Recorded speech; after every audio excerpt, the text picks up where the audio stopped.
In today's video, we're going to be taking a look at the PXN V9 Gen 2 racing wheel. Now, this racing wheel will connect directly to your PC and various consoles, and it does come in at a pretty affordable price. Is this the perfect fit for those of you looking to play racing games on your PCs and consoles, or should you consider going with a more expensive setup?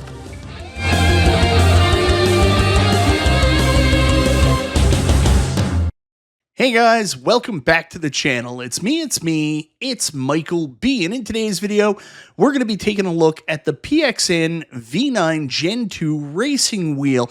I want to say a huge thank you to PXN for sending out the racing wheel for the purpose of this review. Now, I'm going to be honest with you guys, I have never had a racing wheel before, so I'm going into this completely unaware of how this should perform. So keep that in mind as you're listening to this review, and I'll give you my brief overview as a beginner going into the racing wheel market. But before we get into that, I want to say thank you so much, everybody, for checking out the video. Guys, I always appreciate the support. This is your first time to the channel, you like what you see, go ahead, subscribe, click the bell for notification, all that YouTube jazz. So guys, here we have the PXN V9 Gen 2 900-degree gaming racing wheel. So you'll see it's in a pretty standard box, nothing too fancy here. It's okay looking, but that's not why you're buying the product. You're buying it because of the compatibility, and as you can see, these are all the consoles it works with. So let's take a look at what's inside the box, and I'm going to tell you, this is actually very well packaged. Everything that's included is going to come to you in great shape. So here's everything that's included in the box. First up, obviously, we have the racing wheel, which is the main component. The buttons feel good. Everything does have a satisfying feel to it on the wheel. Now you're also going to get a shifter that goes along with this package. Now the shifter feels pretty good. It's going to hook onto your desk and plug into the steering wheel. Me personally, I actually haven't found a use for it. Now you're also going to find these clips. Now what these are for, they actually go into the bottom of the steering wheel, and this is for you to affix the steering wheel to your desk, much like the shifter. Although it can be freestanding, I do advise if you do have a desk, please screw it on. Now you're also going to get an assortment of USB cables. These are for plugging the wheel directly into the PC and making sure you have the appropriate setup. Of course, we also have the pedals, 3 pedals here, and I gotta be honest with you, they feel pretty good. The top of them has this metallic feel to them. I don't know if it's real metal or not, but it's actually really good, and it's got an additional extension mat, which actually is super useful. Going back to the pedals, like I said, they do have this metal looking material on the top. They feel very sturdy. They don't feel like they're gonna break. I think you guys will dig them. Last but not least, you're going to find the instruction manual. Now, be careful when you open this up. The first part is going to be in Chinese, so that's not going to help you a lot. Go back a couple pages, you'll find the English language version, and that's going to tell you everything you need to know about setting up your steering wheel. On the back of the unit, you're going to find your plugins for your various adapters. Thankfully, only one cord goes into the PC. So this is what your driving setup is going to look like connected to your PC. You will notice I have both the shifter and the driving wheel affixed to the desk to make sure they don't shake. When connecting to your PC, you want to make sure that it's going to be an X input. You're going to hold down the mode button for about 6 seconds. They say 3, but it is actually 6. And then if you want to switch back to D input for whatever reason, you'll hold down the D button again for another 6 seconds, and you'll notice the light will turn from purple to red. Underneath the steering wheel, you will find a switch that'll allow you to switch from 900 degrees to 270 degrees, and for Xbox controls, you're going to want to be in 270 degrees.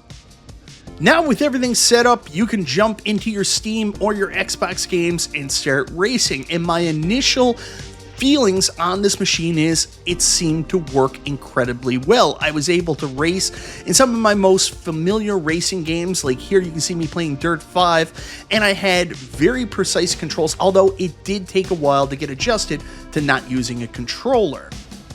Now, unfortunately, at this point, I did run into a critical error that I do want to share with you after about 30 minutes of my initial gameplay. Something got messed up with the wheel, and the wheel just kept drifting to the left, and I was unable to race. It basically broke, and because of, we call it stick drift, I guess in this case it's wheel drift, it was completely useless. I got really frustrated, restarted the computer, unplugged everything, restarted it. Nothing seemed to work. So I did reach out to PXN to ask for help, and they actually ghosted me. Now, that's already a step that I would go above whenever I do a review. Usually when I do a review, I review things as they come out of the box, but I actually did want to give them the benefit of the doubt here, and I reached out, and unfortunately they didn't write that back. So end of the review, right? Well, no, I even went a little bit further to see if I could fix this issue. I was lucky enough to find this video online which details the process to recalibrate the driving wheel. I will share a link in the description down below if you do run into problems with the steering wheel after you pick it up and you are experiencing that drift like I did. It's as simple as following these steps and you can recalibrate your wheel. Now that we've got the wheel working like it should again, let's get back into testing out some different games using the PXN V9 Gen 2. So I gotta tell you, first off, I do find the steering wheel very comfortable. It has a nice feel to it, rolls back to center, very comfortable to use. One thing I would like to point out is that there is no force feedback for the steering wheel. There is, of course, some rumble like you would feel in your Xbox controller, but no actual force feedback. The other thing that I do want to point out is there's supposed to be light bars on the side of each of the PXN sides. I don't always notice them working, but maybe that has something to do with the way I'm turning the wheel. As you can see, I go to the other side. Sometimes the light comes on, sometimes it doesn't. Like I mentioned earlier, the pedals are actually really good. I love the set out with the extra mat. This doesn't move around on the floor despite pressing on the gas and brake hard. The pedals, like they have that metallic coating over the top of them, they feel really sturdy and secure. It doesn't feel like this is a cheap product that will break. The shifter is probably the most interesting aspect of this because I'm going to admit I'm a bit of a basic bitch when it comes to racing games. I usually leave my cars in automatic, so I don't personally have any use for a shifter, but for those that do, at least it's there and it feels really good. So guys, I will tell you, I went nuts during the spring Steam sale right after I received the steering wheel, going out and picking up all the discounted racing games, especially the ones with a VR component. So here I am playing Drift X online, and I've got to tell you, it is very interesting to play with the racing wheel. I've never been good at drift style games, and I'm really struggling to learn with it here. It's not due to the racing wheel itself so much as my inexperience with this style of racing game.